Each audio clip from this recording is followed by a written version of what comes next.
1.5 வருடங்களுக்கு முன்பு காணாமல் போன கார் ஓட்டுநர். இளைஞர் கொடுத்த க்ளூவால் வெளியே வந்த பகீர் தகவல். ஓட்டுநரின் கழுத்தை நெரித்து சடலத்தை சிவன் கோயில் அடிவாரம் பக்கத்தில் பெட்ரோல் ஊற்றி எரித்த திமுக கவுன்சிலர். 1.5 வருடங்களுக்கு பிறகு கொடூர கொலை வெளிச்சத்திற்கு வந்தது எப்படி? குற்றவாளிகள் சிக்கினார்களா? கொலைக்கான பின்னணி என்ன?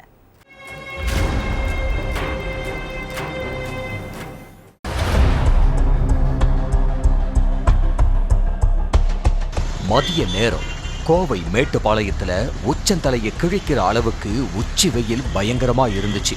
காதை கிழிக்கிற அளவுக்கு வாகனங்களோட ஹாரன் சவுண்ட் கேட்டுக்கிட்டு இருக்க அங்க இங்கன்னு மக்கள் நடந்து போயிட்டு இருந்தாங்க. இப்படிப்பட்ட ரோட்டுல ஒரு இளைஞரை இன்னொரு இளைஞர் கையில அரிவாளோட விரட்டிக்கிட்டு போயிருக்காரு. அந்த இளைஞரோ தன்னோட உயிரை காப்பாத்திக்கிறதுக்காக பக்கத்தில் உள்ள போலீஸ் ஸ்டேஷனுக்குள்ள ஓடி இருக்காரு.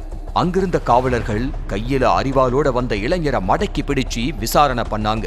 இப்படி அரிவாளால வெட்டி கொலை முயற்சி பண்ற அளவுக்கு இளைஞர் மேல அப்படி என்ன கோபம்னு கேட்ட காவலர்கள் 2 பேர்கிட்டையும் விசாரிச்சாங்க. அதுல போலீஸ்காரங்களையே திணறடிக்கிற மாதிரி பல பகீர் உண்மைகள் எல்லாம் வெளியில வந்து அதிர வச்சிருக்கு.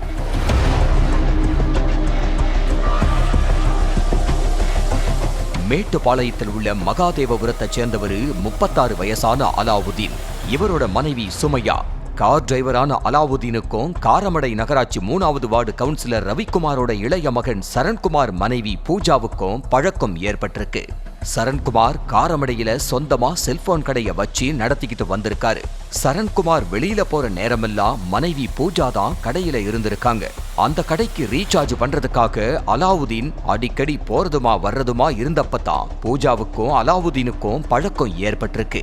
சாதாரணமா ஆரம்பிச்ச பழக்கம் நாளடைவுல திருமணத்தை மீறிய உறவா மாறி இருக்கு. பூஜா அடிக்கடி அம்மா வீட்டுக்கு போறேன்னு சொல்லிட்டு அலாவுதீனை தனிமையில சந்திச்சு பேசி இருக்காங்க. ஆனா அவங்க 2 பேரும் சந்திக்கிற விஷயத்த அந்த ஏரியாவுல குடியிருக்கிற ஒருத்தர் பூஜாவோட கணவன் சரண்குமார் கிட்ட சொல்லி இருக்காரு. விஷயத்தை கேள்விப்பட்டு உடனே கோவப்படாம அது உண்மைதானான்னு செக் பண்ணி பார்த்திருக்காரு. மனைவி பூஜாவோட செயல்பாடுகளை உன்னிப்பா கவனிச்சப்ப அவங்க அடிக்கடி போனும் கையுமாவே இருந்தது சரண்குமாருக்கு தப்பா பட்டிருக்கு. ஏரியாவுல குடியிருக்கிறவங்க சொன்னது மனைவி எந்த நேரமும் செல்போனும் கையுமா இருக்கிறதுன்னு. இது எல்லாத்தையும் வச்சு தன்னோட மனைவிக்கும் கார் டிரைவர் அலாவுதீனுக்கும் தகாத உறவு இருக்கிறத கண்டுபிடிச்சு பூஜாவை கண்டிச்சிருக்காரு. ஆனா கணவனோட பேச்ச ஒரு பொருட்டாவே மதிக்காத பூஜா தான் இஷ்டம் போல அலாவுதீனோட உறவை தொடர்ந்துகிட்டே இருந்திருக்காங்க. ஒரு நாள் சரண்குமார் வீட்ல இருந்த நேரத்துல அலாவுதீன் கிட்ட இருந்து பூஜாவுக்கு போன் கால் வந்திருக்கு. இத பார்த்ததும் சரண்குமாருக்கு ஆத்திரம் தலைக்கேறி இருக்கு. எத்தனை முறை சொன்னாலும் திருந்தவே மாட்டியான்னு கேட்டு மனைவிய சரமாரியா அடிச்சிருக்காரு. இதனால கடுப்பான பூஜா கர்நாடக மாநிலம் மங்களூர்ல உள்ள தன்னோட அம்மா வீட்டுக்கு போயிட்டாங்க. சரண்குமாருக்கும் பூஜாவுக்கும் கல்யாணமாகி 2 வருஷம்தான் ஆகுது. அதுக்குள்ளேயே வேறொருத்தரோட பழக்கம் ஏற்பட்டு அதை கைவிட முடியாம பூஜா தாய் வீட்டுக்கு போயிட்டாங்க. மனைவிய சமாதானப்படுத்தி வீட்டுக்கு கூட்டிட்டு வர்றதுக்காக மங்களூருக்கு சரண்குமார் போனப்ப பூஜா வீட்டுக்கு வர மறுப்பு தெரிவிச்சிருக்காங்க. அது சரண்குமாருக்கு இன்னும் உச்சகட்ட கோபத்தை ஏற்படுத்துச்சு. அம்மா வீட்டுக்கு போயும் பூஜா அலாவுதீனோட தொடர்புல தான் இருக்காங்கிற விஷயம் தெரிஞ்சு கொந்தளிச்சிருக்காரு சரண்குமார்.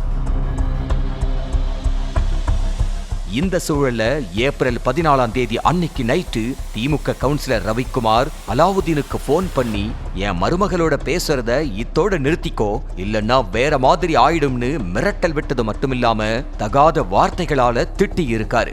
அதை கேட்டதும் ஆத்திரம் அடைஞ்ச அலாவுதீன் காரமடையில உள்ள ரவிக்குமார் வீட்டுக்கு போய் சண்டை போட்டிருக்காரு. அப்ப வீட்ல ரவிக்குமாரோட மூத்த மகன் மணிகண்டன், இளைய மகன் சரண்குமார் 3 பேரும் மட்டும்தான் இருந்திருக்காங்க.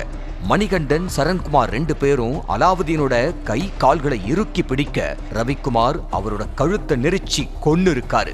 கொலைய மறைக்கிறதுக்காக பக்கத்துல உள்ள மாதேஸ்வரன் கோயில் மலை அடிவாரத்துக்கு அலாவுதீன் சடலத்தை கொண்டு போய் பெட்ரோல் ஊத்தி எரிச்சிட்டு எதுவும் நடக்காத மாதிரி கமுக்கமா இருந்திருக்காங்க. சவாரிக்கு போன அண்ணன் அலாவுதீன் 2 நாளா வீட்டுக்கே வரலன்னு பதற்றமான தம்பி ஹாரிஷ் மேட்டுப்பாளையம் போலீஸ்ல கம்ப்ளைண்ட் பண்ணியிருக்காரு. அந்த புகார் அடிப்படையில காணாம போன அலாவுதீனை பல இடங்கள்ல தேடியும் கிடைக்கல. இதுக்கு நடுவுல அலாவுதீனோட மனைவி சுமையாவுக்கு சிறுமுகையில பழைய கடை வச்சிருக்கிற ஹக்கீமோட தொடர்பு இருக்கிறதா சொல்லப்படுது. ஒருவேளை அண்ணியோட தகாத உறவு தெரிஞ்சுதான் அண்ணன் அலாவுதீன் மன உளைச்சல்ல ஊரை விட்டு கண்காணாத இடத்துக்கு போயிட்டாரோன்னு தினமும் அண்ணி சுமையா கிட்ட சண்டை போட்டுக்கிட்டு இருந்திருக்காரு ஹாரிஷ். ஆனா சுமையாவும் கணவன் அலாவுதீன் காணாம போனதை நினைச்சு மன உளைச்சல்ல தான் இருந்ததா சொல்லி இருக்காங்க. கிட்டத்தட்ட 1 வருஷத்துக்கு மேலாக்கியும் அலாவுதீனை பத்தி எந்த தகவலும் இல்ல.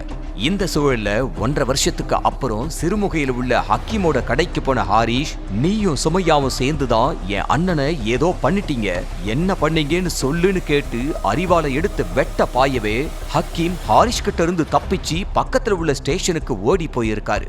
அப்ப அங்கிருந்த காவலர்கள் ஹாரிஷ பிடிச்சு விசாரிச்சப்ப எங்க அண்ணன் காணாமல் போன கேஸ்ல ஹக்கீமுக்கு தொடர்பு இருக்குன்னு ஹாரிஷ் சொல்லவே காவலர்களும் இல்லீகல் சம்பந்தமா அலாவுதீனை ஹக்கீம் கொலை பண்ணிருப்பாரோங்கிற சந்தேகத்துல விசாரிச்சாங்க.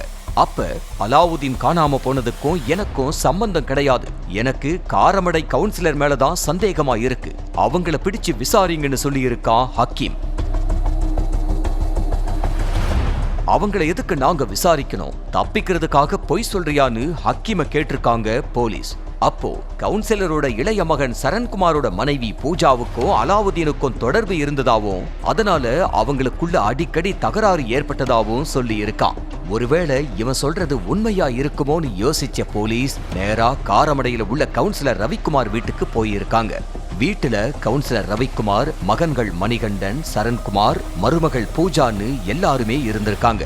அப்ப அலாவுதீனை பத்தி போலீஸ்காரங்க விசாரிக்க ஆரம்பிச்சதும் கவுன்சிலர் ரவிக்குமாருக்கும் அவரோட 2 மகன்களுக்கும் வேர்த்து கொட்டி இருக்கு.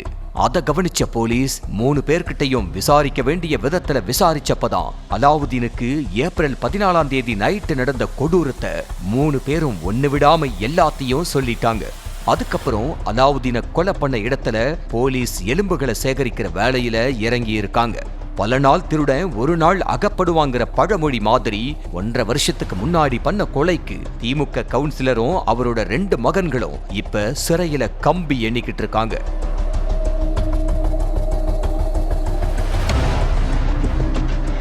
இளைஞர் ஒருத்தரை கொலை பண்ணிட்டு உடலையும் எரிச்சிருக்காங்க. கொலையானவரோட உறவினர்களும் மகனை காணோம்னு போலீஸ்ல கம்ப்ளைண்ட் பண்ணி இருக்காங்க. ஆனா போலீஸ்காரங்க அந்த இளைஞரை கண்டுபிடிக்கிற முயற்சியில தீவிரமா இறங்கினாங்களா? அப்படி தீர விசாரணையில ஈடுபட்டிருந்தா இந்த கொலை நடந்த கொஞ்ச நாட்கள்லயே தெரிய வந்து கொலையாளிகள் அப்பவே சிக்கி இருப்பாங்க. கார் டிரைவர் அலாவுதீன் மிஸ்ஸிங் கேஸ்ல போலீஸ் அலட்சியமாவும் மந்தமாவும் செயல்பட்டதனால தான் கொலையாளிகள் 1 வருஷத்துக்கு அப்புறம் சிக்கி இருக்காங்கன்னு சொல்றாங்க.